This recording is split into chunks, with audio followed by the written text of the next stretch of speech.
Eles acharam que tinham me vencido, que eu entregaria meu suor de bandeja depois de tantos anos naquele galpão na Vila Anastácio, em São Paulo.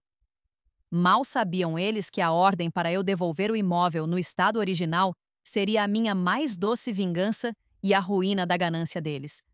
Eu, a Lúcia, alugava aquele espaço há quase 15 anos e, quando peguei, era um verdadeiro desastre, com paredes descascando e uma fiação elétrica que dava medo só de olhar. E, previdente que sou, guardava algumas fotos daquela época para provar. Com muito sacrifício e cada centavo que juntei, transformei o lugar numa oficina modelo. Instalei uma rede elétrica trifásica robusta, capaz de aguentar qualquer máquina pesada, puxei fibra ótica para ter a internet mais veloz da região e montei um sistema de ventilação e ar-condicionado que deixava o ambiente perfeito, mesmo no calorão paulistano.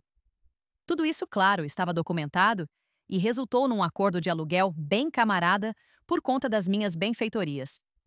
No entanto, o contrato original de 15 anos, que era a base de tudo, continha aquela cláusula traiçoeira sobre a devolução, no estado original, em caso de rescisão pelo locador. Uma cláusula que o acordo posterior das benfeitorias não anulava completamente, especialmente perante novos proprietários que herdassem os termos mais antigos. A paz acabou quando a Autofix Express, uma rede grande com fama de usar táticas agressivas, comprou o terreno ao lado e, pouco tempo depois, passou a administrar todo o nosso complexo de galpões. Não demorou muito para o gerente deles, um tal Senhor Valdir, um sujeito com um sorriso falso e um olhar de quem se acha mais esperto que todo mundo, começar a cobiçar justamente o meu espaço, que era, sem dúvida, o mais bem equipado e pronto para uso dali.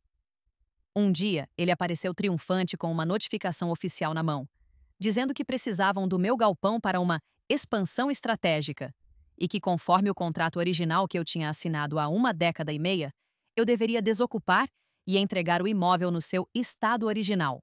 O senhor Valdir me entregou o papel com um ar de vitória, claramente esperando que eu fosse implorar ou tentar negociar para deixar minhas melhorias lá, talvez até pagar para continuar. Ele conhecia a cláusula, claro, mas jamais imaginou que eu teria a audácia ou os meios para cumpri-la ao pé da letra, destruindo tanto investimento. Meu sangue ferveu na hora. Anos de trabalho duro, de investimento pessoal, e agora esse aproveitador queria tudo de graça, me humilhando no processo. Mas aí, relendo aquela frase crucial, devolver no estado original, uma ideia brilhante surgiu na minha cabeça. Estado original? Perfeito. Mesmo sabendo que me custaria uma boa soma e algumas semanas de trabalho intenso, contratei uma equipe imediatamente. Ao longo das semanas seguintes, o barulho na minha oficina não foi de conserto de carros, mas sim de um desmonte completo e meticuloso. Arrancamos cada metro da fiação elétrica potente que eu instalei, deixando apenas os fios fininhos e remendados de quando entrei, exatamente como nas minhas fotos antigas. Adeus tomadas extras e disjuntores modernos. O cabeamento de fibra ótica foi cuidadosamente removido. O sistema de ventilação e ar-condicionado, que era meu grande orgulho, foi desmontado peça por peça, incluindo dutos e exaustores. As luminárias decentes foram substituídas pelas lâmpadas peladas originais, que mal conseguiam clarear o ambiente escuro. Até a pintura nova que cobria o mofo antigo, fiz questão de não deixar. Afinal, o original era com mofo e paredes descascadas. O galpão, que antes era um modelo de eficiência, voltou a ser a caverna úmida e escura que eu encontrei há 15 anos, exatamente como o contrato e a notificação deles exigiam.